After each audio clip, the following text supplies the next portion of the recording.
വിശദമായ വാർത്തകൾ നോക്കാം. ഇപ്പോൾ പ്രധാനമന്ത്രി നരേന്ദ്രമോദി പാർലമെന്റിനെ അഭിസംബോധന ചെയ്യുന്നു. തത്സമയ സംപ്രേഷണത്തിലേക്ക്. उसके मूल में इंडियन एस्पिरेशन सबसे सर्वोच्च पद पर होना चाहिए, प्राथमिकता पर होना चाहिए.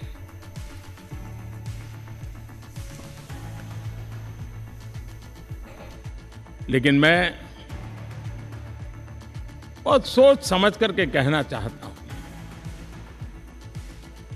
क्या कभी छोटे कैनवास पर कोई बड़ा चित्र बना सकता है क्या?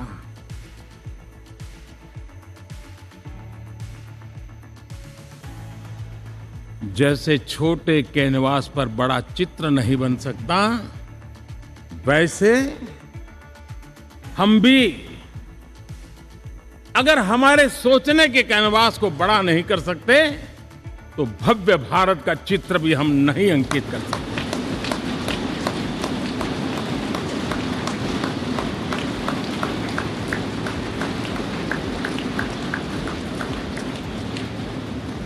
पचहत्तर साल का हमारे पास अनुभव है. हमारे पूर्वजों ने जो कुछ भी रास्ते बनाए, उससे हमने सीखा है. हमारे पास एक बहुत बड़ी विरासत है. इस विरासत के साथ अगर हमारे सपने, हमारे संकल्प जुड़ जाए, हमारा सोचने का दायरा बदल जाए, हमारा कैनवास बड़ा हो जाए, तो हम भी उस भव्य भारत के चित्र को अंकित कर सकते हैं, उस तस्वीर का खाका खींच सकते हैं, उसमें रंग भरने का काम हम भी कर सकते हैं और आने वाली पीढ़ी को वो भव्य दिव्य मां भारती के हम उनको सुपुर्द कर सकते हैं. दोस्तों, अमृतकाल के 25 वर्षों में भारत को अब बड़े कैनवास पर काम करना ही होगा. अब हमारे लिए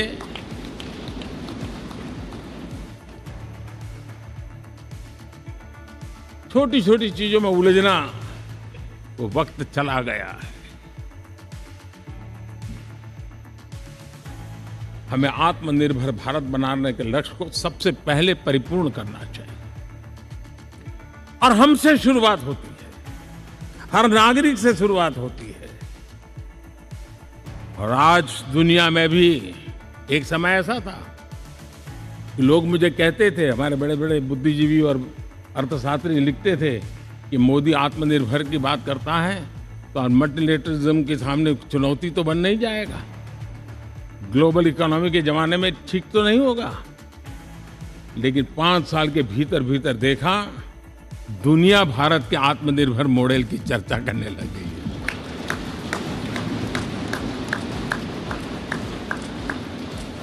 और कौन हिंदुस्तानी नहीं चाहेगा कि डिफेंस सेक्टर में आत्मनिर्भर हो, एनर्जी सेक्टर में हम आत्मनिर्भर हो, एडिबल ऑयल. क्या इस देश को आत्मनिर्भर नहीं होना चाहिए? कृषि प्रधान देश हम कहते हैं. खाने का तेल क्या अब देश बाहर से लाएगा? बहुत समय की मांग है कि हमें आत्मनिर्भर भारत को संकल्प को पूरा करना, ये हम सबका दायित्व है. उसमें दल आड़े नहीं आते हैं. सिर्फ दिल चाहिए, देश के लिए चाहिए.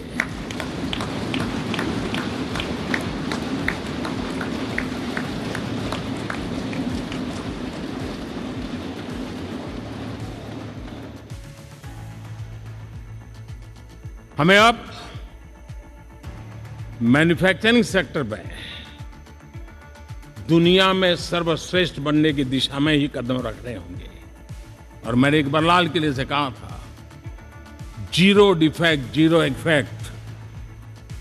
हमारे प्रोडक्ट में कोई डिफेक्ट ना हो, हमारी प्रक्रिया में पर्यावरण पर कोई इफेक्ट ना हो, ऐसा जीरो डिफेक्ट जीरो इफेक्ट वाला हमें दुनिया के सामने मैन्युफैक्चरिंग क्षेत्र में जाना.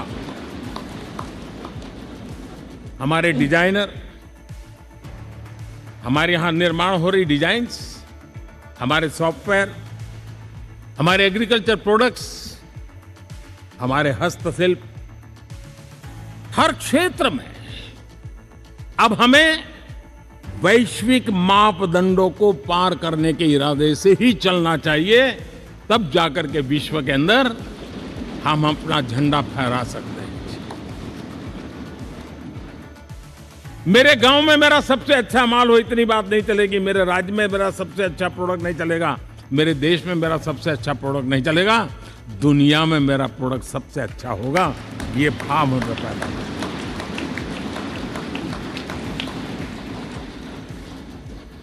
हमारी यूनिवर्सिटीज दुनिया के अंदर टॉप रैंकिंग में आए, अभी इसमें हमें पीछे नहीं रहना है। हमारे शिक्षा जगत को नई नेशनल एजुकेशन पॉलिसी मिली है, एक खुलापन है, सर्व स्वीकृत बनी है, उसके सहारे अब हमें चल पड़ना है। और दुनिया के टॉप मोस्ट यूनिवर्सिटीज में अभी जब G20 में विश्व के मेहमान आए तो मैंने नालंदा की एक तस्वीर रखी थी वहाँ, और जब मैं दुनिया को कहता था 1500 साल पहले मेरे देश में दुनिया की उत्तम से उत्तम यूनिवर्सिटी हुआ करती थी, तो उन सुनते ही रह जाते थे। लेकिन हमें उसे प्रेरणा लेनी है, पर प्राप्त तो अभी करके रहना है। ये हमारा संकल्प है। आज हमारे देश का नौजवान खेल जगत के अंदर दुनिया में हमारी पहचान बना रहा है। टियर 2, टियर 3 सिटी से, गांव, गरीब परिवारों से, गांव से देश के नौजवान, देश की बेटे बेटियां आज खेलकूद के जगत जीवन में हमारा नाम रोशन कर रही है। लेकिन देश चाहता है और देश का संकल्प होना चाहिए कि अब खेलकूद के हर पोडियम पे हमारा तिरंगा भी लहराता होगा।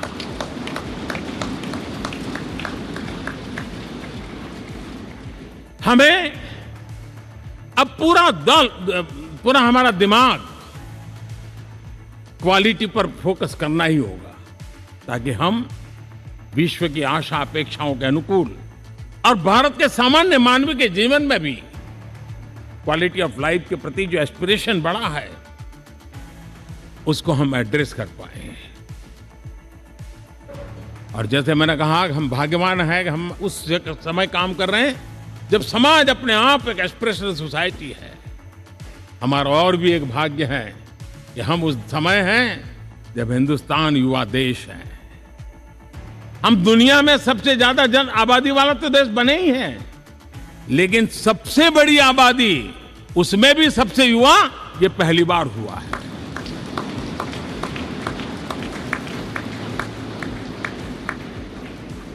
जिस देश के पास ये युवा शक्ति हो, युवा सामर्थ्य हो, तब हमें उसकी टैलेंट पे भरोसा है, हमें उसकी संकल्प शक्ति पे भरोसा है, उसकी साहस में हमें भरोसा है। और इसलिए हम चाहते हैं कि दुनिया में भारत का युवा अग्रिम पंक्ति में नजर आना चाहिए, वो स्थिति पैदा होनी चाहिए। आज पूरी दुनिया को स्किल मैन पावर की बहुत बड़ी जरूरत है, और भारत विश्व की इस आवश्यकता की पूर्ति के लिए अपने आप को सज्ज कर सकता है और उन आवश्यकताओं को पूरी कर करके दुनिया में अपनी एक जगह भी बना सकता है। और इसलिए विश्व में उनकी आवश्यकता के लिए किस प्रकार के मैन पावर की जरूरत है, किस प्रकार के उनको ह्यूमन रिसोर्स की जरूरत है, उस स्किल मैपिंग का काम भी चल रहा है। और उस स्किल मैपिंग के अनुसार भारत के अंदर स्किल डेवलपमेंट की तरफ हम बल दे रहे हैं। और जितना ज्यादा हम स्किल डेवलपमेंट पर बल देंगे, भारत के नौजवानों का सामर्थ्य विश्व में अपना डंका बजाने में कोई कमी नहीं रखेगा। और हिंदुस्तानी जहां गया है उसने अच्छाई की छाप छोड़ी है, कुछ कर गुजरने की छाप छोड़ी है। ये सामर्थ्य हमारे अंदर पहले से पड़ा हुआ है, और हमारे पहले जो लोग गए हैं उन्होंने इससे छवि भी बना के रखी हुई है। आपने देखा होगा पिछले दिनों करीब 150 नर्सिंग कॉलेज एक साथ खोलने का निर्णय किया। पूरे दुनिया में बहुत बड़ी रिक्वायरमेंट है नर्सिंग की। हमारी बहन, हमारी बेटियां, हमारे बेटे उस क्षेत्र में दुनिया में पहुंच सकते हैं, आसानी से पहुंच सकते हैं। पूरे विश्व की जरूरत है, और ये तो मानवता का काम है जिसमें हम पीछे नहीं रहेंगे। आज मेडिकल कॉलेजेस का इतना व्यापक रूप से निर्माण, देश की आवश्यकता तो पूरी करनी ही करनी है, दुनिया की आवश्यकताओं में भी योगदान दे सकते हैं। कहने का तात्पर्य यही है, हर छोटी चीज पर बारीकी से ध्यान देते हुए, उस पर अपना ध्यान केंद्रित करते हुए हमें आगे बढ़ना है। हमें भविष्य के लिए सही समय पर सही फैसले भी लेने होते हैं। हम फैसलों को टाल नहीं सकते। हम राजनीतिक लाभ नुकसान के गणा भाग के अंदर अपने आप को बंधित नहीं बना सकते हैं। हमें तो देश के एस्पिरेशन के लिए हिम्मत के साथ नए निर्णय करने होते हैं। आज सोलर पावर के सफल मूवमेंट्स हमारी भावी पीढ़ी के लिए एनर्जी क्राइसिस से मुक्ति की गारंटी दे रहा है। आज मिशन हाइड्रोजन आने वाले दिनों में जो एनवायरनमेंट की चिंता है, जो टेक्नोलॉजी में बदलाव आ रहा है, उसके समाधान का रास्ता देने का सामर्थ्य रखती है। आज हमारा सेमीकंडक्टर जिस प्रकार से जीवन चलाने में हमारे हृदय की जरूरत रहती है, वैसे ही आज हमारी टेक्नोलॉजी चिप्स के बिना चल नहीं सकती और सेमीकंडक्टर उसके लिए बहुत अनिवार्य हैं। उस दिशा में हम आगे जाकर के इलेक्ट्रॉनिक मैन्युफैक्चरिंग में कोई रुकावट ना आए और जीवन कहीं अटक न जाए, उसलिए एक बहुत बड़ी मात्रा में हम काम कर रहे हैं। जल जीवन मिशन, हर जिले में 75 अमृत सरोवर, हमारी भावी पीढ़ी को, हमारे बच्चों को उनको कभी पानी के बिना तरसना न पड़े, इसकी चिंता हम आज कर रहे हैं। विश्व के बाजार में हमारा हर व्यापार कारोबार पहुंचे, कॉम्पिटिटिव ताकत के साथ खड़ा रहे, लॉजिस्टिक सिस्टम को और अधिक कम खर्च वाला बनाना, एफिशिएंट बनाना, उस दिशा में हम बहुत नीतियां लेकर के चल रहे हैं। आज समय की मांग है कि भारत का एक ऐसा भारत का हम निर्माण करें। नॉलेज, इनोवेशन, ये समय की मांग है और दुनिया में हमें अग्रिम पंक्ति में जाने का ये रास्ता भी है। और इसीलिए पिछले हमने समय नेशनल एजुकेशन पॉलिसी के साथ साथ टेक्नोलॉजी के बढ़ावे के लिए हमने रिसर्च और इनोवेशन का एक कानून भी पारित किया है, ताकि हमारे देश के नौजवानों को इस इनोवेशन के और चंद्रयान 3 की सफलता के बाद देश के नौजवानों के मन में विज्ञान की तरफ आकर्षण बढ़ रहा है। हमें मौका गंवाना नहीं है।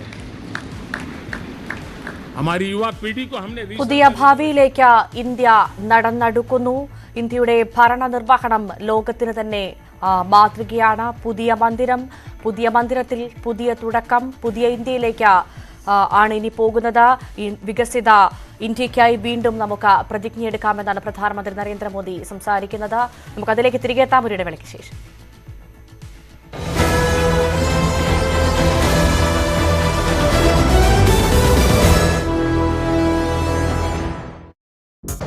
അഭിഭാഷകർ മുഖേന സമീപിച്ചേക്കും. ഒരു മുൻകൂർ ജാമ്യം നേടിയ ശേഷം അല്ലെങ്കിൽ ഹൈക്കോടതിയുടെ ഒരു ആനുകൂല്യം സമ്പാദിച്ച ശേഷം മാത്രമായിരിക്കും ഒരു പക്ഷേ ഇനിയിപ്പോൾ ഇഡിയുടെ മുന്നിലേക്ക് AC മൊയ്തീൻ എത്തുക എന്നാണ് മനസ്സിലാക്കാൻ സാധിക്കുന്നത്.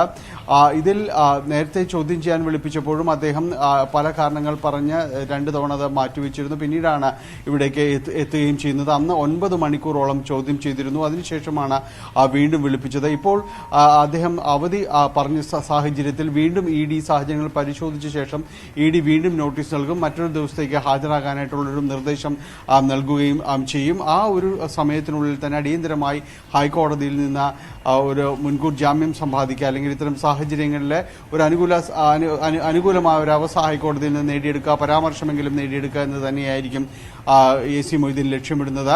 ഈ കേസിലെ ഏറ്റവും നിർണായകമായ ഒരു ദിവസമെന്ന് കരുതപ്പെട്ടതായിരുന്നു. രണ്ടാം തവണ അദ്ദേഹം EDക്ക് മുന്നിലേക്ക് എത്തുമ്പോൾ കഴിഞ്ഞ ദിവസങ്ങളിൽ നടന്ന പരിശോധനകളുടെ അടക്കം വിശദാംശങ്ങൾ, ഒപ്പം തന്നെയും അദ്ദേഹം ആദ്യം നൽകിയ മൊഴിയിലെ വൈരുദ്ധ്യങ്ങൾ ഉണ്ട് എന്നാണ് ED വിലയിരുത്തുന്നത്.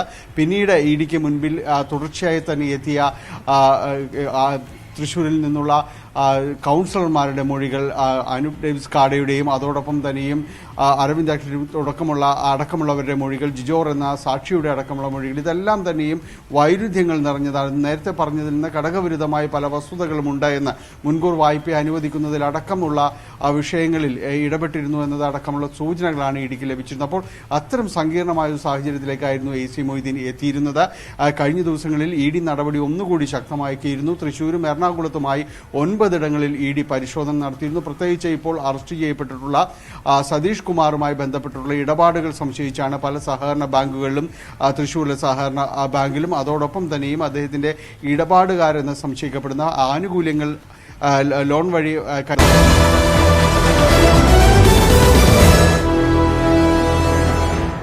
चाहे पूर्वी भारत हो चाहे नॉर्थ ईस्ट हो, हमें उन चीजों को प्राप्त करना, और उसी लिए जो रणनीति कितनी सफल हुई है, 100 एस्पिरेशनल डिस्ट्रिक्ट पर विशेष काम किया, नौजवान अफसरों को लगाया गया, एक स्ट्रेटेजी बनाई गई। आज दुनिया उस मॉडल की चर्चा कर रही है और आज 100 डिस्ट्रिक्ट देश के कोने कोने में जो पीछे माने जाते थे उसको बोझ मान लिया गया था। आज स्थिति ये बनी है कि वो 100 डिस्ट्रिक्ट अपने अपने राज्य में लीड कर रहे हैं, राज्य की एवरेज से भी ऊपर जा रहे हैं। और इस सफलता को देख करके सामाजिक न्याय की इस भावना को मजबूत करते हुए 100 डिस्ट्रिक्ट में से आगे बढ़ करके अब जमीनी स्तर पर ले जाने के लिए 500 ब्लॉक तक उनको एस्पिरेशनल डिस्ट्रिक्ट ब्लॉक के नाते आइडेंटिफाई करके उसको मजबूती देने का काम चल रहा है। और मुझे विश्वास है ये एस्पिरेशनल ब्लॉक्स है वो एक विकास का नया मॉडल बनने वाले हैं। वो एक प्रकार से देश के विकास के एक नए ऊर्जा केंद्र बनने की संभावना रखते हैं और उस दिशा में भी हम आगे बढ़ रहे हैं। माननीय सांसदगण, आज विश्व की नजर भारत पर है। शीत युद्ध के समय हमारी पहचान कूटनिरपेक्ष देश के रूप में रही। उस समय की जो जरूरत थी, उसके जो लाभ होने थे, उस समय से हम गुजरे हैं। लेकिन अब भारत का स्थान कुछ और बना है और इसलिए उस समय कूटनिरपेक्ष की अवस्था आवश्यक होगी। आज हम उस नीति को लेकर के चल रहे हैं, जिस नीति को अगर हमें पहचानना है तो विश्व मित्र के रूप में हम आगे बढ़ रहे हैं। हम दुनिया से मित्रता कर रहे हैं, दुनिया हमारे में मित्र खोज रही है। ये शायद विश्व में एक भारत ने और दूरी नहीं, हो सके उतनी निकटता, उस रास्ते पर चल करके भी हम अपने विश्व मित्र के रूप में भाव आज सफलतापूर्वक आगे बढ़ा रहे हैं। और मुझे लगता है कि इसका लाभ आज भारत को हो रहा है। भारत आज दुनिया के लिए एक स्टेबल सप्लाई चेन के रूप में उभर रहा है और आज विश्व की ये जरूरत है और उस आवश्यकता की पूर्ति करने का काम G20 में भारत ग्लोबल साउथ के आवाज बनकर के उभरा है। ये बीज G20 समिट में जो बीज बोया गया है, मेरे देशवासी आने वाले समय देखेंगे कि वो ऐसा वटवृक्ष बनने वाला है, ऐसा वटवृक्ष बनने वाला है, विश्वास का ऐसा वटवृक्ष बनने वाला है जिसकी साया में आने वाली पीढ़ियां सदियों तक एक गर्व के साथ अपना सीना तान करके खड़ी रहेगी। ये मुझे विश्वास है।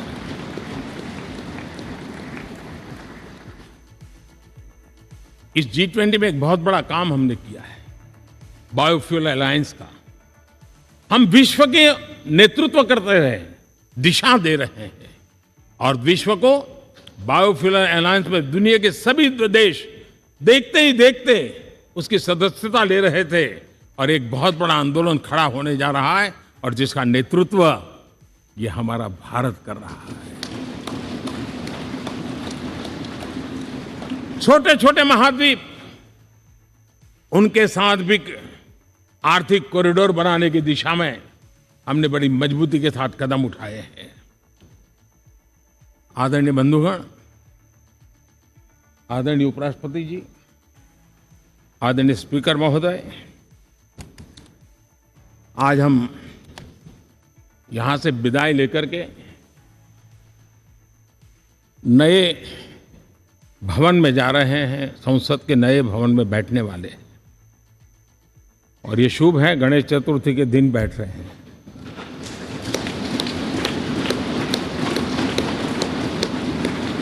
लेकिन मैं एक आप दोनों महानुभावों को एक प्रार्थना कर रहा हूं, एक विचार आपके सामने रख रहा हूं। मैं आशा करता हूं कि आप दोनों मिलकर के उस विचार पर जहां भी जरूरत पड़े मंथन करके कुछ निर्णय अवश्य कीजिए। और मेरी प्रार्थना है, मेरा सुझाव है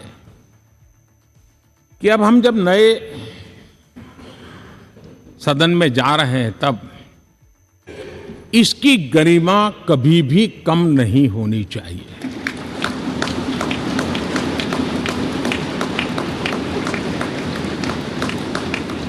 इसे सिर्फ पुरानी पार्लियामेंट कहकर के छोड़ दें, ऐसा नहीं होना चाहिए।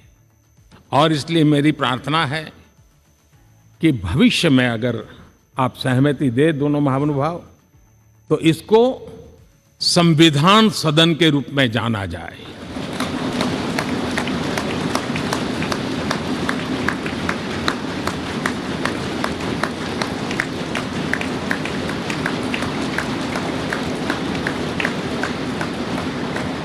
ताकि ये हमेशा हमारे रक्षा के लिए हमारी जीवन प्रेरणा बनी रहेगी। और जब संविधान सदन कहेंगे तब उन महापुरुषों का याद भी उसके साथ जुड़ जाएगी जो कभी संविधान सभा में यहाँ बैठा करते थे, गणमान्य महापुरुष बैठा करते थे। और इसलिए भावी पीढ़ी को ये तोहफा भी देने का अवसर हमें जाने नहीं देना चाहिए। मैं फिर एक बार इस पवित्र भूमि को प्रणाम करता हूं। यहाँ पर जो तपस्या हुई है, जन कल्याण के लिए संकल्प हुए हैं, इसको परिपूर्ण करने के लिए 7 दशक से भी अधिक समय से जो पुरुषार्थ हुआ है, उन सबको प्रणाम करते हुए मैं मेरी वाणी को विराम देता हूं और नए सदन के लिए आप सबको शुभकामनाएं देता हूं। बहुत बहुत धन्यवाद। ഭാവിയിലേക്ക് ഇന്ത്യ നടന്നെടുക്കുകയാണ്. ഇന്ത്യയുടെ ഭരണനിർവഹണം അത് ലോകത്തിന് തന്നെ മാതൃകയാണ്. പുതിയ മന്ദിരത്തിൽ പുതിയ തുടക്കം, വികസിത ഇന്ത്യയ്ക്കായി വീണ്ടും നമുക്ക് പ്രതിജ്ഞയെടുക്കാമെന്നാണ് പ്രധാനമന്ത്രി നരേന്ദ്രമോദി പറയുന്നത്. ഏത് വികസനത്തിലും ഉയർന്നു നിന്നത് ദേശത്തിന്റെ താൽപര്യമാണ്. സ്വയം പര്യാപ്ത ഇന്ത്യ എന്നത് ഇപ്പോൾ ലോകം ചർച്ച ചെയ്യുന്നു. മുത്തലാഖ് നിരോധനമടക്കം ഇവിടെ സാക്ഷിയായി. 4000-ലധികം പുതിയ നിയമങ്ങൾ, ജമ്മു കാശ്മീർ പുനഃസംഘടനയ്ക്ക് കൂടി ഇന്ത്യ സാക്ഷിയായി. സെൻട്രൽ ഹാളിലേത് വികാരനിർഭരമായ നിമിഷമെന്നും നരേന്ദ്രമോദി. പുതിയ ഊർജത്തിൽ, പുതിയ ഭാരതത്തിൽ ഇന്ത്യ തിളങ്ങുകയാണെന്ന് നരേന്ദ്രമോദി പറഞ്ഞു. ഇനിയൊരു ഇടവേളയാണ്. ഇടവേളയ്ക്ക് ശേഷം മറ്റു വാർത്തകൾ.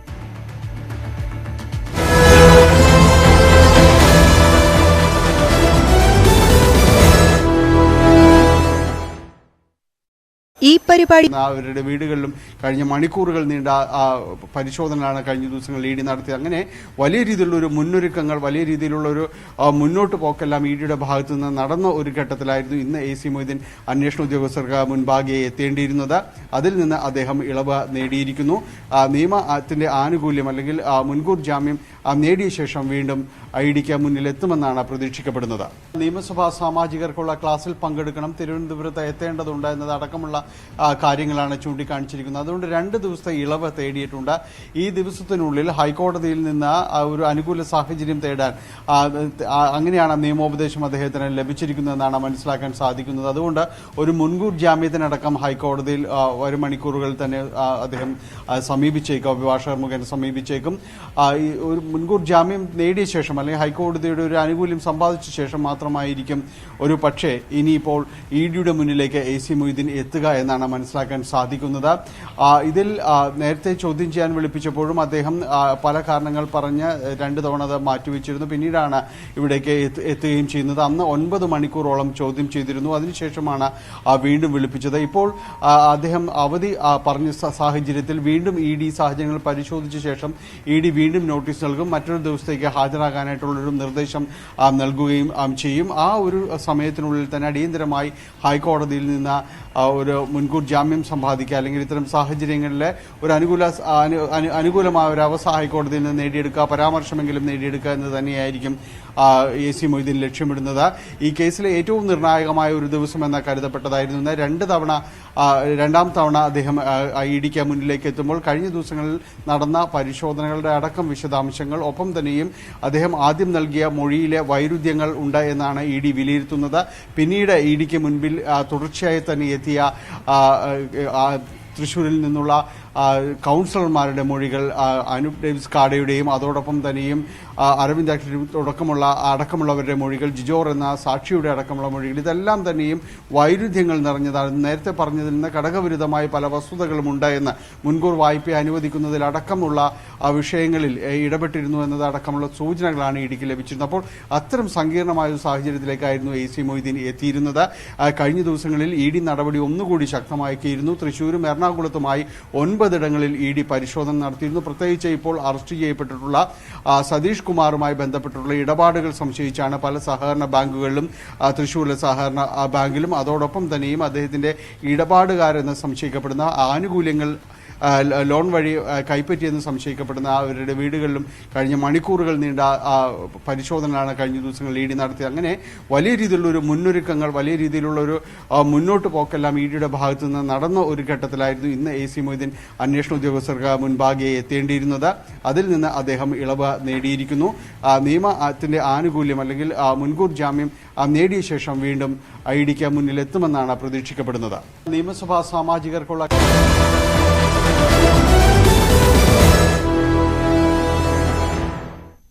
തിരികെ വാർത്തയിലേക്ക് വരുമ്പോൾ, നയതന്ത്ര ബന്ധം വഷളായതിന് പിന്നാലെ ഇന്ത്യൻ എംബസി ഉദ്യോഗസ്ഥനെ പുറത്താക്കിയ നടപടിയിൽ തിരിച്ചടിച്ച ഇന്ത്യ.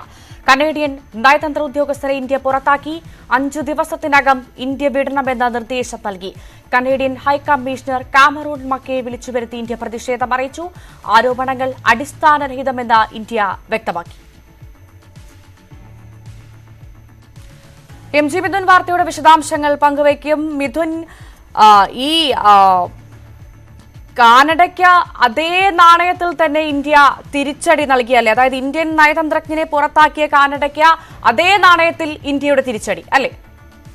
ഭവ്യ, തീർച്ചയായും അങ്ങനെ തന്നെയാണ്. ഖലിസ്ഥാൻ നേതാവ് ഹർദീപ് സിംഗ് നജ്ജറിന്റെ കൊലപാതകം ഇന്ത്യക്ക് പങ്കുണ്ട് എന്ന് ആരോപിച്ചുകൊണ്ടാണ് ഇന്ന് ഇന്ത്യൻ നയതന്ത്ര പ്രതിനിധിയെ കാനഡ പുറത്താക്കിയത്. അതേ നാണയത്തിൽ തിരിച്ചടി നൽകിക്കൊണ്ട് അതേ രീതിയിൽ, അതായത് ഇന്ത്യയിലുള്ള കനേഡിയൻ നയതന്ത്ര ഉദ്യോഗസ്ഥനെ, അതേ റാങ്കിലുള്ള ഉദ്യോഗസ്ഥനെ തന്നെയാണ് ഇന്ത്യ പുറത്താക്കിക്കൊണ്ട് ഇതിന് തിരിച്ചടി നൽകുകയും ചെയ്തിരിക്കുന്നത്.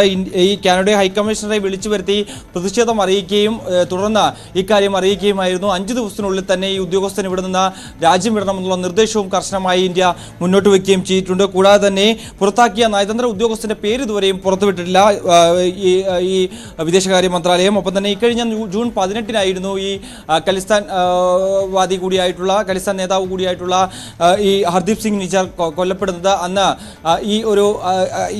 അതായത് അന്ന് അജ്ഞാതർ ഈ ഗുരുദ്വാരയ്ക്ക് സമീപമുള്ള അവിടേക്ക് എത്തി 2 പേർ വെടിയുതിർക്കുകയായിരുന്നു എന്നാണ് നമുക്കന്ന് ലഭ്യമായ വിവരം. അതിന് പിന്നാലെ വലിയ രീതിയിലുള്ള പ്രതിഷേധമൊക്കെ അവിടെ അരങ്ങേറും നമ്മൾ കാണുകയും ചെയ്തതാണ്. പിന്നീട് ഇന്ത്യൻ എംബസിക്ക് നേരെയുള്ള ആക്രമണമൊക്കെ നമ്മൾ വീക്ഷിക്കുകയും ചെയ്തതാണ്. അതിന് പിന്നാലെ കൂടിയാണ് ഇപ്പോൾ കഴിഞ്ഞ കുറച്ച് ദിവസങ്ങളായി ഈ വിഷയവുമായി ബന്ധപ്പെട്ട് വലിയ രീതിയിൽ ഈ നയതന്ത്ര തലത്തിലടക്കം ഇന്ത്യയും കാനഡയും തമ്മിൽ വലിയ രീതിയിൽ പോര് നടത്തുന്ന ഒരു സാഹചര്യം കൂടിയായിരുന്നു ഉണ്ടായിരുന്നത്. അതിന് പിന്നാലെയാണ് ഇന്ന് ജസ്റ്റിൻ ട്രൂഡോ വ്യക്തമാക്കിയത്. അതായത് ഇക്കാര്യത്തിൽ കൃത്യമായ പങ്ക് ഇന്ത്യക്കുണ്ട്. ഇന്ത്യയുടെ ഏജന്റാണ് ഇതിൽ ചുക്കാൻ പിടിച്ചത്. ഈ ഖലിസ്ഥാൻ നേതാവ് കൂടിയായിട്ടുള്ള ഹർദീപ് സിംഗ് നിജാറിന്റെ മരണത്തിന് കാരണം ഇന്ത്യയാണ് എന്ന് അദ്ദേഹം പറയുകയും ചെയ്യുന്നു. കൂടാതെ തെളിവുകളുടെ അടിസ്ഥാനത്തിലാണ് താൻ ഇത് പറയുന്നതെന്ന് അദ്ദേഹം പറയുകയും ചെയ്തു. അതിന് പിന്നാലെ കൂടിയാണ് ഈ ആരോപണങ്ങൾ നിഷേധിച്ച് ഇന്ത്യ രംഗത്ത് വരുന്നു. അടിസ്ഥാനരഹിതമായിട്ടുള്ള ആരോപണങ്ങളാണ് കാനഡ പ്രധാനമന്ത്രി ഉന്നയിക്കുന്നത്. അത് തികച്ചും അസംബന്ധമായിട്ടുള്ള ആരോപണമാണ് എന്ന് ഇന്ത്യ വ്യക്തമാക്കുകയും ചെയ്തു. അതിനെ തുടർന്നാണ് ഈ നടപടിയിലേക്ക് ഇന്ത്യ കടക്കുകയും ചെയ്തത്, തിരിച്ചടിയിലേക്ക് ഇന്ത്യ നടക്കുകയും ചെയ്തത്. എന്തായാലും ഈ ഹൈക്കമ്മീഷനെ വിളിച്ചു വരുത്തിയാണ് പ്രതിഷേധം അറിയിക്കുകയും നിലപാട് അറിയിക്കുകയും ചെയ്തത്. എന്തായാലും ഇക്കാര്യത്തിൽ വരും ദിവസങ്ങളിൽ ഇതുമായി ബന്ധപ്പെട്ട് കൂടുതൽ ചർച്ചകൾ നടത്തുക എന്നുള്ള ഉദ്ദേശം തന്നെയാണുള്ളത്. പക്ഷേ നേരത്തെ ഇതുമായി ബന്ധപ്പെട്ട് ചർച്ചകൾ വേണമെന്നുള്ള ആവശ്യം മുന്നോട്ട് വെച്ചപ്പോൾ ഇരു രാജ്യങ്ങൾ തമ്മിലുള്ള പ്രശ്നം അവസാനിപ്പിച്ചതിന് ശേഷം മാത്രമേ ചർച്ചയ്ക്ക് തയ്യാറുള്ളൂ എന്ന് നേരത്തെ തന്നെ നേതാക്കൾ വ്യക്തമാക്കുകയും ചെയ്തു തന്നെയാണ്. എന്തായാലും ജസ്റ്റിൻ ട്രൂഡോയ്ക്ക് ശക്തമായ മറുപടി നൽകിക്കൊണ്ട് തന്നെയാണ് ഈ ഒരു നിലപാട് ഇപ്പോൾ ഇന്ത്യ വ്യക്തമാക്കുകയും ചെയ്തിരിക്കുന്നത്. ഇന്ത്യക്ക് ഈ കൊലപാതകത്തിൽ ഇന്ത്യക്ക് പങ്കുണ്ടെന്നുള്ള ഈ ആരോപണത്തെ ഏതു തരത്തിലാണ് ഇന്ത്യ പ്രതിരോധിക്കുന്നത്? ഇന്ത്യയുടെ ഒരു പ്രതികരണം എന്താണ് ഇത് സംബന്ധിച്ച്? ഇന്ത്യയുടെ ഔദ്യോഗിക പ്രതികരണം ഇതുമായി ബന്ധപ്പെട്ട പുറത്തു വന്നിരിക്കുന്നത് അടിസ്ഥാനരഹിതമായ ആരോപണം മാത്രമാണ് പ്രധാനമന്ത്രി ഉന്നയിക്കുന്നത്. ഇതുമായി ബന്ധപ്പെട്ട് നേരത്തെ തന്നെ നിലപാട് വ്യക്തമാക്കുകയും ചെയ്തിരുന്നു. പ്രസ്താവനയിൽ വിദേശകാര്യ മന്ത്രാലയം പുറത്തിറക്കിയ പ്രസ്താവനയിൽ ഇതേ കാര്യം മുന്നോട്ട് വെക്കുകയും ചെയ്തിരുന്നു. പക്ഷേ അതെല്ലാം തന്നെ കാനഡ തള്ളിക്കളയാണ്. കൃത്യമായ തെളിവുകളുടെ അടിസ്ഥാനത്തിൽ കൂടിയാണ് ഈ വാദം മുന്നോട്ട് വെക്കുന്നതെന്നാണ് അറിയിച്ചിരുന്നത്. ഒപ്പം തന്നെ ഇയാൾക്ക് എതിരെ, അതായത് ഈ ഖലിസ്ഥാൻ നേതാവിനെതിരെ റെഡ് കോർണർ നോട്ടീസ് അടക്കം ഇന്ത്യ പ്രഖ്യാപിക്കുകയും ചെയ്തിരുന്നു. കൂടാതെ 10 ലക്ഷം രൂപ ഇനാം അടക്കം പ്രഖ്യാപിച്ച് കാണിച്ചു തരുന്നവർക്ക് ഇനാം പ്രഖ്യാപിക്കുകയും ചെയ്തിരുന്നു ഇന്ത്യ. അതിനുശേഷമായിരുന്നു ഇദ്ദേഹത്തിന്റെ മരണം സ്ഥിരീകരിക്കപ്പെടുന്നത്, കൊല്ലപ്പെടുന്ന അടക്കമുള്ള കാര്യങ്ങൾ പുറത്തു വരികയും ചെയ്തത്. അതിൽ കൃത്യമായ ഇടപെടൽ ഇന്ത്യയുടെ ഭാഗത്തുനിന്നും ഉണ്ടായിരുന്നു എന്നാണ് കാനഡ പറയുന്നത്. പക്ഷേ അസംബന്ധമാണ് ഈ കനേഡിയൻ പ്രധാനമന്ത്രി പറയുന്നത്. അതുകൊണ്ട് തന്നെയാണ് G20 ഇന്ത്യയിൽ വെച്ച് നടന്നപ്പോൾ, ഡൽഹിയിൽ നടന്ന ചടങ്ങിൽ വലിയ രീതിയിലുള്ള ഒരു സ്വീകാര്യത കനേഡിയൻ പ്രധാനമന്ത്രിക്ക് നൽകുകയും ചെയ്തില്ലായിരുന്നു. വലിയ സ്വീകരണ പരിപാടികളൊന്നും തന്നെ കനേഡിയൻ പ്രധാനമന്ത്രിയെ സംബന്ധിച്ച് ഇല്ലായിരുന്ന ഒരു സാഹചര്യം കൂടിയായിരുന്നു. സോഷ്യൽ മീഡിയയിലടക്കം വലിയ രീതിയിലുള്ള വ്യാപക വിമർശനവും ഇത് ഉയർത്തിക്കാട്ടിയിരുന്നു. അദ്ദേഹത്തിന് വലിയ സുരക്ഷാ സംവിധാനങ്ങൾ ഏർപ്പെടുത്തിയില്ല, വാഹനത്തിൽ അടക്കം പക്ഷാഭേദം കാണിച്ചു എന്നുള്ള കാര്യത്തിലൊക്കെ ഈ കനേഡിയൻ മന്ത്രാലയം ഇതുമായി ബന്ധപ്പെട്ട് ഇന്ത്യയെ എതിർപ്പ് അറിയിക്കുകയും ചെയ്യുന്നു. അതിന് പിന്നാലെ കൂടിയാണ് വലിയ നടപടികളിലേക്ക് ഇന്ന് രാവിലെ കാനഡ കടക്കുകയും ചെയ്തത്. അതിൽ അതേ നാണയത്തിൽ തന്നെ ഇപ്പോൾ തിരിച്ചടിച്ചുകൊണ്ട് ഇന്ത്യ അതേ രീതിയിൽ അതേ പോസ്റ്റിലിരിക്കുന്ന ഉദ്യോഗസ്ഥരെ പുറത്താക്കിക്കൊണ്ടാണ് ഇന്ത്യ ഇതിന് മറുപടി നൽകിയിരിക്കുന്നത്. നന്ദി. MG മിഥുനാണ് വിശദാംശങ്ങൾ പങ്കുവച്ചത്. ക്ഷേത്ര ചടങ്ങിനിടെ ജാതീയ വിവേചനം നേരിട്ടെന്ന മന്ത്രി രാധാകൃഷ്ണന്റെ തുറന്നു പറച്ചിലിന് പിന്നാലെ പ്രതിഷേധം ശക്തം. കുറ്റക്കാർക്കെതിരെ നടപടി വേണമെന്ന ആവശ്യമാണ് ഉയരുന്നത്. കണ്ണൂർ പയ്യന്നൂർ നമ്പ്യാത്ര കോവൽ ശിവക്ഷേത്രത്തിലെ ചടങ്ങിനിടെയാണ് മന്ത്രി ജാതീയ വിവേചനം നേരിട്ടത്. ഇതിന്റെ ദൃശ്യങ്ങൾ പുറത്തുവന്നു.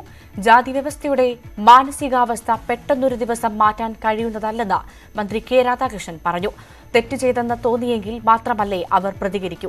അയിത്തമുള്ള മനുഷ്യന്റെ പൈസയ്ക്ക് അയിത്തമില്ല. മദ്യവും മത്സ്യവും ഇറച്ചിയും വിറ്റവരുടെ കൈകളിൽ നിന്നാണ് കാശ് വരുന്നത്. മനുഷ്യൻ ചന്ദ്രനിലെത്തിയെങ്കിലും മനസ്സ് കിടക്കുന്നത് പുറകിലാണെന്നും മന്ത്രി പറഞ്ഞു.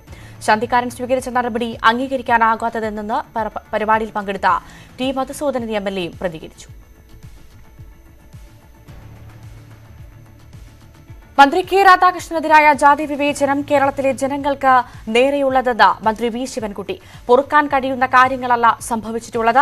ജാതീയമായ വേർതിരിവ് വീണ്ടും കൊണ്ടുവരാനുള്ള ചിലരുടെ ബോധപൂർവമായ ശ്രമമാണ് ഇതിന് പിന്നിൽ.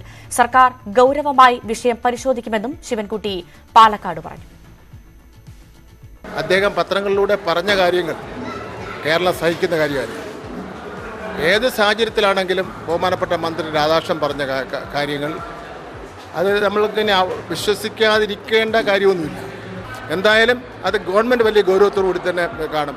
ഇത് രാധാകൃഷ്ണൻ്റെ മാത്രം ഒരു പ്രശ്നമല്ല, ബഹുമാനപ്പെട്ട മന്ത്രി രാധാകൃഷ്ണൻ്റെ മാത്രം പ്രശ്നമല്ല, കേരളത്തിൻ്റെ സംസ്കാരത്തിൻ്റെ പ്രശ്നമാണ്. ഈ രാധാകൃഷ്ണൻ, ബഹുമാനപ്പെട്ട മന്ത്രി രാധാകൃഷ്ണൻ പറഞ്ഞതുപോലെ ഒരു ആക്ഷേപം ഉണ്ടായിട്ടുണ്ടെങ്കിൽ അത് കേരളത്തിലെ ജനങ്ങളെ ആക്ഷേപിക്കുകയാണ്.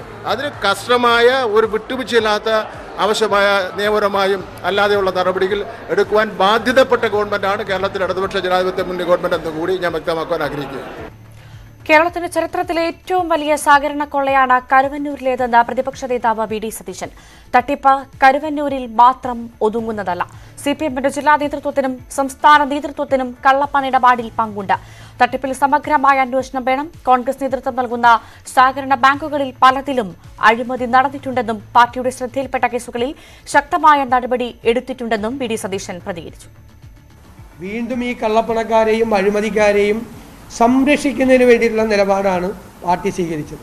അവസാനം നിരപരാധികളായ ആളുകളെ പോലും കള്ളക്കേസിൽ കുടുക്കി അവരെ ബലിയാടാക്കി പ്രധാനപ്പെട്ട നേതാക്കൾ രക്ഷപ്പെട്ടു വരുന്ന കാഴ്ചയാണ് കരുവന്നൂർ ബാങ്കിൽ കണ്ടത്.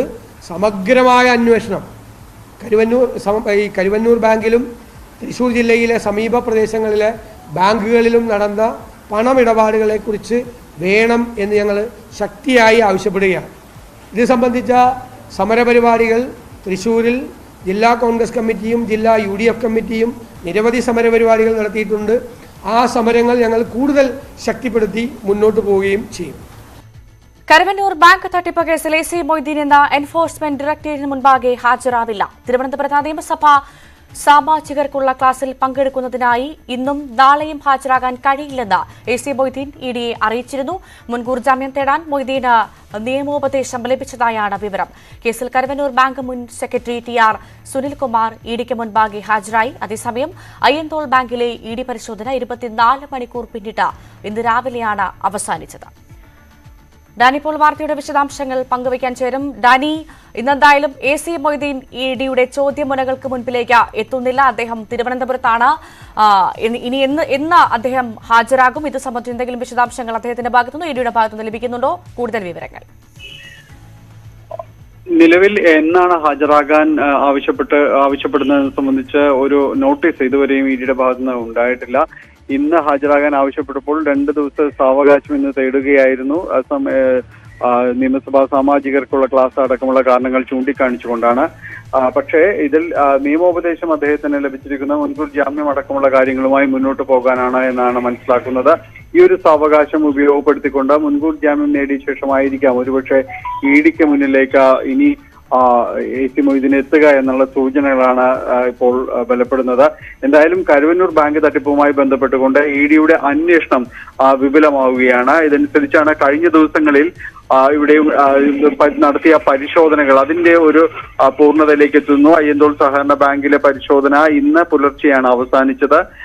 ഇവിടുത്തെ ആവശ്യപ്പെട്ട രേഖകളുമായി ഇന്ന് സെക്രട്ടറി NV ബിനു ഇന്ന് EDക്ക് മുൻപാകെ എത്തിയിട്ടുണ്ട്. അതോടൊപ്പം തന്നെ കരുവന്നൂർ സഹകരണ ബാങ്കിലെ മുൻ സെക്രട്ടറി TR സുനിൽകുമാറും ഒപ്പം കഴിഞ്ഞ നിരവധി ദിവസങ്ങളായി ചോദ്യം ചെയ്യലിന് വിധേയനാവുന്ന അനൂപ് ഡേവിസ് കാടയും ഇന്ന് EDക്ക് മുൻപാകെ എത്തിയിട്ടുണ്ട്. ഇത് സംബന്ധിച്ചുള്ള ഒരു അന്വേഷണം കൂടുതൽ പേരിലേക്ക് എത്തുന്നു എന്ന സൂചനകൾ തന്നെയാണ് നിലവിൽ ഉള്ളത്. നേരത്തെ അറസ്റ്റ് ചെയ്യപ്പെട്ട സതീഷ് കുമാറിന്റെയും PP കിരണിന്റെയും റിമാൻഡ് കാലാവധി ഒക്ടോബർ 3 വരെയും ദീർഘിപ്പിക്കുകയും ചെയ്തിട്ടുണ്ട്. ഡാനി പോളാണ് വിശദാംശങ്ങൾ പങ്കുവച്ചത്. നിയമസഭയിൽ ചിലപ്പോഴെങ്കിലും സൌഹാർദ്ദാന്തരീക്ഷം തകരുന്നെന്നും അത് ഗുണകരമല്ലെന്നും മുഖ്യമന്ത്രി. രൂക്ഷമായ വാദപ്രതിവാദങ്ങളും ചർച്ചകളും സഭയിൽ സ്വാഭാവികമാണ്. എങ്കിലും സീമ ലംഘിക്കാതിരിക്കാൻ ശ്രമിക്കണമെന്ന് മുഖ്യമന്ത്രി പറഞ്ഞു. സാമാജികർക്കുള്ള പരിശീലന പരിപാടിയിലാണ് മുഖ്യമന്ത്രിയുടെ വാക്കുകൾ. പലപ്പോഴും വാക്കിലുള്ള ഏറ്റുമുട്ടൽ സഭയിലുണ്ടായി എന്നില്ല. പക്ഷേ നാം എല്ലാ ഘട്ടത്തിലും നമ്മുടെ സീമ ലംഘിക്കാതിരിക്കാൻ നല്ല ശ്രദ്ധ പുലർത്തേണ്ടതുണ്ട് എന്നാണ് തോന്നുന്നത്. ചില ഘട്ടങ്ങളിൽ നമ്മുടെ ഇടയിൽ പൊതുവെ ഉണ്ടാകേണ്ട സൗഹൃദ അന്തരീക്ഷം തകർന്നു പോകുന്ന നില വരുന്നുണ്ട്. നിയമസഭാ സാമാജികർക്കുള്ള പരിശീലന പരിപാടിയിൽ MLA-മാരുടെ പങ്കാളിത്തം കുറവ്. ഇതിൽ സ്പീക്കർ അതൃപ്തി പരസ്യമാക്കി. MLA-മാർ എല്ലാം പങ്കെടുക്കേണ്ടതായിരുന്നുവെന്ന് സ്പീക്കർ പ്രതികരിച്ചു. നിർഭാഗ്യവശാൽ ഈ നിയമനിർമ്മാണ സഭയിലെ നിയമസഭാംഗങ്ങൾക്ക് ഇത്തരം പരിശീലന പരിപാടികൾ വെക്കുമ്പം ഒരു ചെറിയ ശതമാനമെങ്കിലും ഇതിനോട് വേണ്ടത്ര പ്രതികരിക്കാത്ത രീതിയുണ്ട്. അത്തരത്തിലൊരു സമീപനം സ്വീകരിക്കുന്നതും ശരിയല്ല. നിയമസഭ 140 പേരടങ്ങുന്ന ഒരു സഭയാണ്. ഈ 140 പേരും നിയമനിർമ്മാണത്തിന്റെ ഭാഗമായി കാര്യങ്ങൾ പഠിക്കാനും മനസ്സിലാക്കാനും അവർക്കറിയുന്ന അറിവ് പങ്കുവെക്കാനും ഇത്തരം പരിശീലനങ്ങളിൽ പങ്കെടുക്കേണ്ടതായിരുന്നു. മല്ലു ട്രാവലർക്കെതിരായ പരാതിയിൽ സൗദി യുവതിയുടെ രഹസ്യമൊഴിയെടുക്കാൻ പോലീസ് അപേക്ഷ നൽകി. എറണാകുളം ജുഡീഷ്യൽ മജിസ്ട്രേറ്റ് കോടതിയിലാണ് അപേക്ഷ നൽകിയത്. നവമി ദിനേശ് വിശദാംശങ്ങൾ പങ്കുവയ്ക്കും. നവമി, കൂടുതൽ വിവരങ്ങൾ. ഭവ്യ, ഏറ്റവും ഒടുവിൽ ലഭിക്കുന്ന വിവരം അനുസരിച്ച് മല്ലു ട്രാവലർ ഹൈക്കോടതിയെ സമീപിക്കുകയാണ്. മുൻകൂർ ജാമ്യാപേക്ഷ തേടിയാണ് ഹൈക്കോടതിയെ സമീപിക്കുന്നത്. ഇപ്പോൾ അയാളുള്ളത് കാനഡയിലാണ്. കാനഡയിൽ നിന്ന് തന്നെ ഈ അത്തരത്തിലുള്ള അപേക്ഷ നൽകാനാണ് തീരുമാനിച്ചിരിക്കുന്നത്. അതോടൊപ്പം തന്നെ എത്രയും വേഗം ചോദ്യം ചെയ്യലിന് ഹാജരാകണമെന്നാവശ്യപ്പെട്ട് പോലീസ് നിർദ്ദേശവും നൽകിയിട്ടുണ്ട്. കാരണം കാനഡയിൽ നിന്നും എത്തിയാൽ മാത്രമേ നേരിട്ടുള്ള ഒരു ചോദ്യം ചെയ്യലിൽ മാത്രമേ ഈ കേസിന്റെ മുന്നോട്ടുള്ള രീതിയിലേക്ക് പോവുകയുള്ളൂ. കേസ് ഇപ്പോൾ പാതിവഴിയിൽ നിലച്ചിരിക്കുന്ന ഒരു അവസ്ഥയിലാണ്. കാരണം ഈ മല്ലു ട്രാവലിന്റെ മൊഴിയെടുക്കാണ്ട് അല്ലെങ്കിൽ ചോദ്യം ചെയ്യാണ്ട് പോലീസിന് ഈ കേസുമായി മുന്നോട്ട് പോകാൻ കഴിയില്ല. ഒപ്പം തന്നെ ഈ വനിതയുടെ രഹസ്യമൊഴി രേഖപ്പെടുത്തുവാനും പോലീസ് തീരുമാനിച്ചിട്ടുണ്ട്. കൊച്ചിയിലെ ഒരു ആശുപത്രിയിൽ ചില ആരോഗ്യ പ്രശ്നങ്ങളെ തുടർന്ന് ചികിത്സയിലാണ്. അതുകൊണ്ട് തന്നെ ആശുപത്രിയിലെത്തി മൊഴി രേഖപ്പെടുത്തുവാനാണ് പോലീസിന്റെ തീരുമാനവും. എന്തായാലും എത്രയും വേഗം ഈ മല്ലു ട്രാവലിനോട് കേരളത്തിൽ പോലീസിന് മുന്നിൽ ഹാജരായി ചോദ്യം ചെയ്യലിനായി എത്തണമെന്നാണ് ആവശ്യപ്പെട്ടിരിക്കുന്നത്. അതോടൊപ്പം തന്നെ ഈ സംഭവം നടന്ന സെപ്റ്റംബർ 13 ഹോട്ടലിലെ ദൃശ്യങ്ങൾ ആവശ്യപ്പെട്ടുകൊണ്ട് CCTV ദൃശ്യങ്ങൾ നൽകണമെന്നാവശ്യപ്പെട്ടുകൊണ്ട് ഹോട്ടൽ ഉടമയും പോലീസ് സമീപിച്ചിരിക്കുകയാണ്. എന്തായാലും എത്രയും വേഗം മല്ലു ട്രാവലർ കേരളത്തിലെത്തിയാൽ മാത്രമേ ഈ കേസുമായി മുന്നോട്ട് പോകാനുള്ള കാര്യങ്ങളൊക്കെ നടക്കുകയുള്ളൂ. ടോമി ദിനേശാണ് വിശദാംശങ്ങൾ പങ്കുവച്ചത്. വിഴിഞ്ഞം തുറമുഖ പദ്ധതിക്ക് വേണ്ടി മൈലമ്പൂട്ടിലെ ക്വാറിയിൽ നിന്ന് പാറ പൊട്ടിക്കുന്നതിനെതിരെ പ്രതിഷേധവുമായി ജനകീയ സമരസമിതി. പഞ്ചായത്തിന്റെ ലൈസൻസ് പോലും ലഭ്യമാക്കാതെ വ്യാജരേഖ ചമച്ചാണ് പാറ പൊട്ടിക്കാൻ അനുമതി തേടിയതെന്നാണ് സമരസമിതിയുടെ നിലപാട്. സമരത്തിന് പിന്തുണയുമായി UDF-ഉം LDF-ഉം BJP-യും രാപ്പകൽ സമരത്തിന്റെ ഭാഗമാകുന്നുണ്ട്. ആര്യനാട് മൈലമ്പൂട്ടിലെ വിവാദമായ ക്വാറിയുടെ ഒരു ഭാഗമാണ് ദൃശ്യങ്ങളിൽ കാണുന്നത്. ഏതാണ്ട് 24 ഏക്കറിൽ വ്യാപിച്ചു കിടക്കുന്ന ഈ പാറക്കെട്ടിൽ നിന്നാണ് വിഴിഞ്ഞം തുറമുഖത്തിന്റെ നിർമ്മാണവുമായി ബന്ധപ്പെട്ട പദ്ധതി പ്രദേശത്തേക്ക് കല്ലുകൾ എത്തിക്കുന്നതിന് അനുമതി ലഭിച്ചിരിക്കുന്നത്. എന്നാൽ അത്തരത്തിൽ ഇവിടെ നിന്ന് പാറകൾ പൊട്ടിച്ച് വിഴിഞ്ഞത്തേക്ക് എത്തിക്കുന്ന സാഹചര്യം ഉണ്ടായാൽ 300ഓളം കുടുംബങ്ങളെ, അതായത് ഈ പാറക്കെട്ടിന് സമീപം, ഈ ക്വാറിക്ക് സമീപം താമസിച്ചുകൊണ്ടിരിക്കുന്ന 300ഓളം കുടുംബങ്ങളുടെ വീടുകളെ അടക്കം അത് ദോഷകരമായി ബാധിക്കുമെന്ന ആശങ്ക മുമ്പോട്ട് വെച്ചുകൊണ്ടാണ് ജനകീയ സമരസമിതിയുടെ നേതൃത്വത്തിൽ മൈലമ്പൂട് ജംഗ്ഷനിൽ സമരം പുരോഗമിച്ചുകൊണ്ടിരിക്കുന്നത്. പാറ നീക്കുന്നതിന് വേണ്ടി മൈലമ്പൂട്ടിൽ എത്തിച്ച യന്ത്രങ്ങളടക്കം ജനകീയ സമരസമിതിയുടെ നേതൃത്വത്തിൽ തടഞ്ഞിരിക്കുകയാണ്. പഞ്ചായത്തിന്റെ പോലും അംഗീകാരമില്ലാതെയാണ് പാറ പൊട്ടിക്കാൻ നീക്കം നടക്കുന്നതെന്നാണ് നാട്ടുകാരുടെ പരാതി. വീടുകളെല്ലാം നശിക്കും, കിണറ്റുകളൊന്നും വെള്ളം കാണുകയില്ല, റോഡെല്ലാം നശിക്കും, സ്കൂൾ വാഹനങ്ങൾ കുഞ്ഞുങ്ങൾക്കൊന്നും സഞ്ചരിക്കാൻ പറ്റില്ല. സർക്കാരിന്റെ ഭാഗത്തുനിന്ന് കളക്ടർ ഈ സ്ഥലത്ത് നേരിട്ടെത്തി ഈ സ്ഥലം പരിശോധിച്ച് അതിന് അനുഭവമായ നടപടി സ്വീകരിച്ചില്ല എങ്കിൽ ജനകീയ പ്രക്ഷോഭത്തിനാണ് നമ്മൾ തീരുമാനിച്ചിരിക്കുന്നത്. ഇവിടെ ഈ പാറയുടെ പുറത്ത് 3 വീടുകളുണ്ട്. എല്ലാം നിങ്ങൾക്ക് കണ്ടാലറിയാം, ഇവിടെ സാധാരണക്കാരാണ് ഇവിടെ തിങ്ങി പാർക്കുന്നത്. അപ്പോൾ അവർക്ക് ജീവനും സ്വത്തിനും സംരക്ഷണം നൽകേണ്ട കോടതികൾ അല്ലെങ്കിൽ അധികാരികൾ ഇതിനെതിരെ വന്നാൽ ഞങ്ങൾ എന്താ ചെയ്യേണ്ടത്? NOC ഈ മൈലമൂട് പാറയ്ക്ക് നൽകിയിട്ടില്ല. വ്യാജമായി ഉണ്ടാക്കിയ റിപ്പോർട്ടുകളാണ് ഇതിൻ്റെ ഇരിക്കുന്നത്. 2014 മനുഷ്യാവകാശ കമ്മീഷനിൽ കേസ് കൊടുത്ത് നമുക്ക് അനുകൂലമായ നിയമം ഉണ്ടാക്കി തന്നിട്ടുണ്ട്. എന്നിട്ട് പിന്നെ അതിനെ മറികടന്നുകൊണ്ടാണ് ഇപ്പോൾ വ്യാജമായ പേപ്പറാണ്. അതായത് ഇവിടെ വന്ന സ്ഥലത്ത് വന്ന് ഞങ്ങളുടെ പരാതിയോ ഞങ്ങളുടെ വേദനകളോ ഒന്നും ഒരു അധികാരികളും കേട്ടിട്ടില്ല. വിഴിഞ്ഞം പദ്ധതി നടപ്പിലാക്കുന്നതിനായി അരുവിക്കരയിലെ മറ്റേത് സ്ഥലത്തു നിന്നും പാറ പൊട്ടിച്ചു നൽകാമെന്നും മൈലമ്പൂട് നിവാസികളെ ആശങ്കയിലാക്കരുതെന്നുമാണ് സ്ഥലം MLA കൂടിയായ G. സ്റ്റീഫന്റെ പ്രതികരണം. ഇനി ആധികാരികമായി അറിയിക്കേണ്ടവർ അറിയിക്കുകയും ചെയ്യും. ബഹുമാനപ്പെട്ട കളക്ടറോട് ഇതിനകത്ത് ഇടപെടണമെന്ന് ആവശ്യപ്പെട്ടിട്ടുണ്ട്. അദ്ദേഹം ഒരു മീറ്റിംഗ് വിളിച്ചാൽ ആ മീറ്റിംഗിൽ തന്നെ പറയാൻ ഞങ്ങൾ സന്നദ്ധരാണ്. തുറമുഖ പദ്ധതി പ്രദേശത്ത് 1 വർഷത്തോളം നിലനിന്നിരുന്ന സമരങ്ങൾ ശ്രമകരമായ ദൗത്യത്തിലൂടെ പരിഹരിച്ച് നിർമ്മാണം പുരോഗമിക്കുന്നതിനിടയിലാണ് സർക്കാരിന്റെ തലവേദനയായി മൈലമ്പൂട് നിവാസികളുടെ ജനകീയ പ്രതിഷേധ സമരം ശക്തി പ്രാപിക്കുന്നത്. Dan Kurian, news 18, Thiruvananthapuram. ഇടവേള.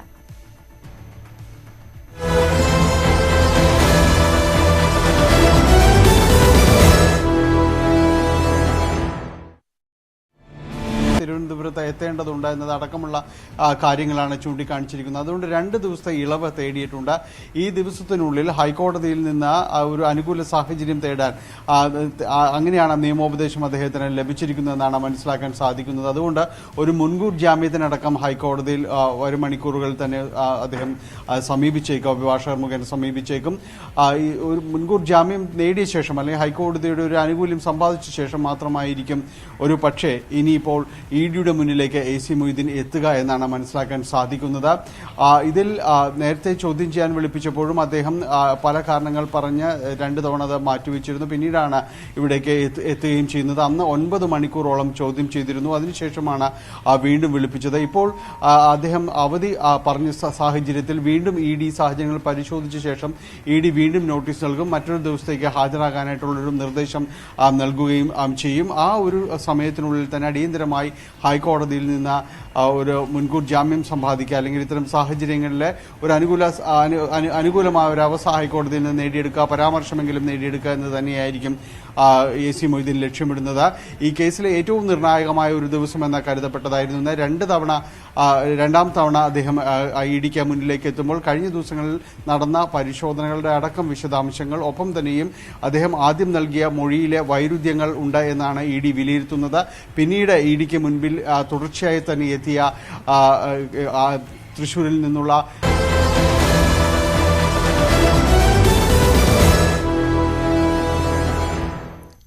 അടൂർ ഏനാത്ത് അച്ഛനെയും മകനെയും ഒരേ മുറിയിൽ മരിച്ച നിലയിൽ കണ്ടെത്തി. 7 വയസ്സുകാരനെ പിതാവ് കൊലപ്പെടുത്തിയ ശേഷം ആത്മഹത്യ ചെയ്തെന്നാണ് സംശയം. ശശിനാരായണൻ വിശദാംശങ്ങൾ പങ്കുവയ്ക്കും. ശശി, വിവരങ്ങൾ. അടൂർ ഏനാത്താണ് ഇത്തരമൊരു ദാരുണമായ സംഭവം നടന്നത്. അച്ഛൻ മകനെ കൊലപ്പെടുത്തിയതിനു ശേഷം ആത്മഹത്യ ചെയ്തിരിക്കുന്നു. 2 പേരും ഒരു മുറിയിൽ തന്നെയാണ് മരിച്ച നിലയിൽ കണ്ടെത്തിയത്. 7 വയസ്സുകാരനായ മെൽവിനെയാണ് പിതാവ് മാത്യു അലക്സ് കൊലപ്പെടുത്തിയ ശേഷം ആത്മഹത്യ ചെയ്തിട്ടുള്ളത്. ഇവര് 3 പേരായിരുന്നു വീട്ടിൽ താമസിച്ചത്. ഈ മാത്യുവിന്റെ മകൻ, ഈ മരണപ്പെട്ട മെൽവിനും അതുപോലെ തന്നെ ആൽവിനും പിതാവ് മാത്യുവാണ് ഇവിടെ താമസിച്ചത്. ഭാര്യ വിദേശത്താണ്. ഈ ഇളയ കുട്ടിയാണ് രാവിലെ ഈ വിവരം നാട്ടുകാരോട് പറയുകയും തുടർന്ന് പോലീസ് എത്തി മരണം സ്ഥിരീകരിക്കുകയും ചെയ്തു. എന്തായാലും ഈ മാത്യു മദ്യപിക്കുന്ന ഒരാളൊക്കെയാണ്. കുടുംബ പ്രശ്നം വല്ലതാണോ ഇതിനൊക്കെ പിന്നിലെന്ന കാര്യത്തെ ഇതുവരെ വ്യക്തമല്ല. എന്തായാലും ഈ കുട്ടിയെ കൊലപ്പെടുത്തിയ ശേഷം ആത്മഹത്യ ചെയ്ത നിലയിലാണ് ഇപ്പോൾ പോലീസ് നിഗമനത്തിലെത്തിയിരിക്കുന്നത്. ശശിനാരായണനാണ് വിശദാംശങ്ങൾ പങ്കുവച്ചത്. കടമക്കുടി കൂട്ടാത്മഹത്യയിൽ അന്വേഷണം വിപുലമാക്കി പോലീസ്. നിജോയുടെയും ശില്പയുടെയും ബാങ്ക് ഇടപാട് വിവരങ്ങൾ പോലീസിന് ലഭിച്ചു. ശില്പ വലിയ തോതിൽ പണമിടപാട് നടത്തിയിട്ടുണ്ട്. നിജോയുടെ ഇടപാടുകളിലും സംശയങ്ങളുണ്ട്. നവമി ദിനേശ് വിശദാംശങ്ങൾ പങ്കുവയ്ക്കും. നവമിയിലേക്ക് എത്താം. എന്തായാലും ഈ കടമക്കുടിയിലെ ആത്മഹത്യയിൽ കൂടുതൽ വിവരങ്ങൾ പുറത്തുവരികയാണ്. ഈ കടമക്കുടിയിൽ കൂട്ടാത്മഹത്യയിൽ അന്വേഷണം പോലീസ് വിപുലമാക്കി എന്നുള്ള വിവരങ്ങളാണ് പുറത്തുവരുന്നത്. നിജോയുടെയും ശില്പയുടെയും ബാങ്ക് ഇടപാട് വിവരങ്ങൾ പോലീസിന് ലഭിച്ചിട്ടുണ്ട്. ഒരുപക്ഷെ ഈ ബാങ്ക് ഇടപാടുകൾ വിവരങ്ങൾ കൂടി വലിയൊരു ഈ ആത്മഹത്യയിലേക്ക് നയിച്ച കാരണങ്ങളിലേക്ക് എത്താൻ പോലീസിന് സാധിക്കും. എന്തായാലും ശില്പ വലിയ തോതിൽ പണമിടപാട് നടത്തിയെന്നാണ് മനസ്സിലാക്കുന്നത്. നവമി ദിനേശ് വിശദാംശങ്ങൾ പങ്കുവയ്ക്കും. നവമി, ഈ കടമക്കുടിയിലെ കൂട്ടാത്മഹത്യയുമായി ബന്ധപ്പെട്ട കൂടുതൽ വിവരങ്ങളാണ് പുറത്തുവരുന്നത്. എന്താണ് ഏറ്റവും പുതിയ വിശദാംശങ്ങൾ? ഭവ്യ, ഈ കുടുംബം തന്നെ ഞെട്ടുന്ന വിവരങ്ങളാണ് അന്വേഷണ സംഘത്തിന്റെ ഭാഗത്തു നിന്നും ലഭിക്കുന്നത്. കാരണം അവരൊക്കെ കരുതിയിരുന്നത് നിജോയ്ക്കും ശില്പയ്ക്കും ഇത്രയേറെ ബാധ്യതകളൊന്നും ഉണ്ടായിരുന്നില്ല എന്നായിരുന്നു അവരുടെയും ധാരണ. പക്ഷേ ശില്പയുടെ അക്കൗണ്ടുകൾ പരിശോധിച്ചപ്പോൾ ലക്ഷങ്ങളുടെ ട്രാൻസാക്ഷനാണ് പോലീസ് കണ്ടെത്തിയത്. ഇനി നിജോയുടെ അക്കൗണ്ടുകൾ കൂടി പരിശോധിക്കേണ്ടതുണ്ട്. ഒപ്പം തന്നെ ഇരുവരുടെയും ഫോൺ പരിശോധനയിൽ നിന്നുമൊക്കെ ചില ട്രാൻസാക്ഷനുകളും ചില വിവരങ്ങളും ഒക്കെ പോലീസിന് ലഭിക്കുകയും ചെയ്തു. ഇതിൽ പ്രധാനപ്പെട്ടതായും ഈ അക്കൗണ്ടിലേക്ക് പണം അയച്ചവരിലേക്കാണ് ഇനി അന്വേഷണം നീളുന്നത്. കാരണം എന്ത് ആവശ്യങ്ങൾക്കാണ് ഇവർ പൈസ വാങ്ങിയത്, ആരിൽ നിന്നൊക്കെയാണ് പൈസ വാങ്ങിയത് എന്നടക്കമുള്ള കാര്യങ്ങളാണ് പോലീസിന് ഇനി പരിശോധിക്കേണ്ടതുണ്ട്. കാരണം ഓൺലൈൻ വായ്പയുടെ പേരിലാണ് ഓൺലൈൻ വായ്പയായിട്ടാണ് ഇവർ ഇത്തരത്തിൽ പണം തട്ടുകയും പിന്നീട് മോശം ചെയ്ത ചിത്രങ്ങളടക്കം പ്രചരിപ്പിക്കുകയും ഒക്കെ ചെയ്തത്. ഇതിന്റെയൊക്കെ അടിസ്ഥാനം എന്താവശ്യത്തിനാണ് ഇവർ ഇത്തരത്തിലുള്ള ലക്ഷങ്ങളുടെ ട്രാൻസാക്ഷൻ നടത്തിയെന്നാണ് പോലീസിന് ഇനി കണ്ടെത്തേണ്ടത്. പ്രധാനമായും UPI കേന്ദ്രീകരിച്ചാണ് ഫോൺപേ, ഗൂഗിൾ പേ പോലുള്ള ആപ്പുകൾ വഴി, ശില്പയുടെ ആപ്പ് വഴിയാണ് ഇത്തരത്തിൽ ട്രാൻസാക്ഷൻ ഒക്കെ പോലീസ് ഇപ്പോൾ പരിശോധിച്ചിരിക്കുന്നത്. എന്തായാലും NPCA സമീപിക്കാനാണ് പോലീസിന്റെ തീരുമാനം.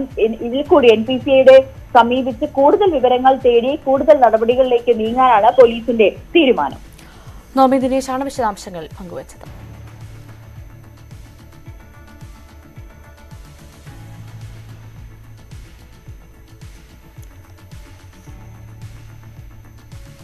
पुതിയ പാർലമെന്റിലെ സിറ്റിംഗ് അല്പസമയത്തിനകം തത്സമയം. बहुत अनूठा है क्योंकि नवीनता और प्राचीनता का संगम है। वहां पर अगर आपको एक तरफ आधुनिक टेक्नोलॉजी, तकनीक, डिजिटलीकरण दिखाई देगा तो वहीं प्राचीन भारत की समृद्ध परंपरा, संस्कृति, विरासत की खूबसूरत नक्काशी चित्र भी आपको वहां पर दिखाई देंगे। भारत का जो गौरवशाली इतिहास रहा है भारतीय लोकतंत्र का, वो वहां पर दिखाई देगा। तस्वीरों में देखिए कितनी सुंदर तस्वीरें ये आ रही हैं कि जो लोग वहां से निकले हैं, हमारे माननीय सांसद, चूंकि आवाज तो हम नहीं सुन पा रहे हैं प्रीति, लेकिन शायद कुछ नारेबाजी करते हुए, शायद भारत माँ के जयकारे लगाते हुए, या शायद जो भारतीय संसद है उसका जयकार करते हुए। मैं अपने पीसीआर टीम से रिक्वेस्ट करूंगी अगर हम वहां की आवाज भी हम तक अगर आ पाए कि जो सांसदगण हैं जो अपने हाथ उठा के नारेबाजी कर रहे हैं, दरअसल वो अपने मुख से इस वक्त संसद भवन में जाते वक्त क्या कुछ बोल रहे हैं। उमंग जो है सांसदों की, उसे भी कहीं ना कहीं बयां कर रहा है, जो हम इस समय देख पा रहे हैं तस्वीरों के जरिए। प्रधानमंत्री नरेंद्र मोदी कहीं ना कहीं लीड करते हुए सभी को, तमाम केंद्रीय मंत्री, तमाम सांसद उनके साथ मौजूद हैं और संसद के पुराने भवन से नए भवन की ओर प्रस्थान करता हुआ ये दृश्य अपने आप में ऐतिहासिक, अपने आप में बेहद महत्वपूर्ण, विकसित भारत के संकल्प को मन में लेकर ये तमाम सांसद आज प्रस्थान कर रहे हैं संसद के नए भवन की ओर। बिल्कुल, भारत की संसद की ये तस्वीरें अनमोल हैं। एक तरफ जहां 100 बरस से ज्यादा पुरानी विरासत खड़ी है जो गुलामी से आजादी तक के सफर की गवाह है, तो दूसरी तरफ आधुनिकता की मिसाल, बुलंद इमारत इंतजार कर रही है। ये दोनों तस्वीरें इस वक्त आप देख भी सकते हैं।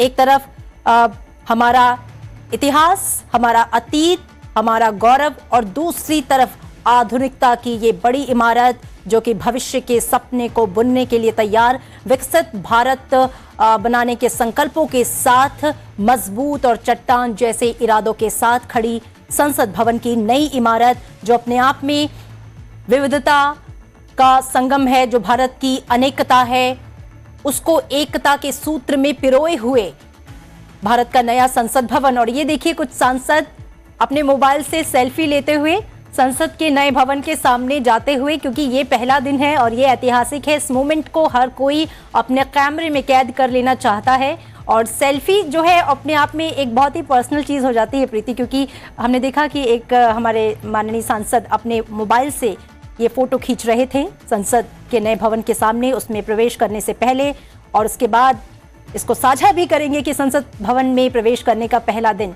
इस चित्र के माध्यम से। बिल्कुल, तो ये तस्वीरें जो आपको दिख रही हैं, इस तस्वीरों में जो अभी कुछ ही पलों पहले हमें दिख रही थी, दोनों ही भवन कैद हैं। एक तरफ इतिहास, तो दूसरी तरफ हमारा आधुनिक आत्मनिर्भर भारत की झलक देता नया संसद भवन। प्रधानमंत्री नरेंद्र मोदी खुद लीड करते हुए वो पैदल निकले पुराने संसद भवन से और नए संसद भवन की तरफ तमाम सांसदों का जो काफिला है उसे लीड करते हुए वो आगे की तरफ लेकर गए हैं। और तस्वीरों में हम देख पा रहे हैं महिला सांसद, अलग अलग दलों के और सांसद जो इस समय नए संसद भवन की तरफ रवाना हो रहे हैं और इस ऐतिहासिक क्षण का हिस्सा बन रहे हैं। 17वीं लोकसभा और साथ ही जो राज्यसभा के मौजूदा सदस्य हैं वो सभी मौजूद हैं और इस ऐतिहासिक पल के गवाह बन रहे हैं, साक्षी बन रहे हैं। तो आज संसद का नया भवन, इस विशेष सत्र में इसी नए भवन से कार्रवाई की शुरुआत। पुराना संसद भवन और नया संसद भवन दोनों एक समय एक साथ तस्वीरों में दिख रहे हैं। पुराने संसद भवन को अब संविधान सभा के नाम से जाना जाएगा, इसे संरक्षित रखा जाएगा और अब जो संसद की कार्यवाही है उसकी शुरुआत आज से नए संसद भवन में शुरू हो रही है। नया संसद भवन जो कई विशेषताओं के साथ उत्कृष्ट कलाकृतियों का समागम है, आज कार्यवाही के लिए भी वो समर्पित हो गया। സ്വർണ്ണവെള്ളി പ്ലാറ്റിനം നിരക്കുകൾ. അരഗൻസ് റോയൽ ജ്വല്ലറി ഇന്നത്തെ സ്വർണ്ണവില ബ്രോട്ട് യു ബൈ അനധികൃത വിൽപ്പനക്കാരിൽ നിന്നും സ്വർണ്ണം വാങ്ങി ഇനി ആരും വഞ്ചിതരാവരുത്. അരഗൻസ് റോയൽ ജ്വല്ലറി, കുന്നംകുളം.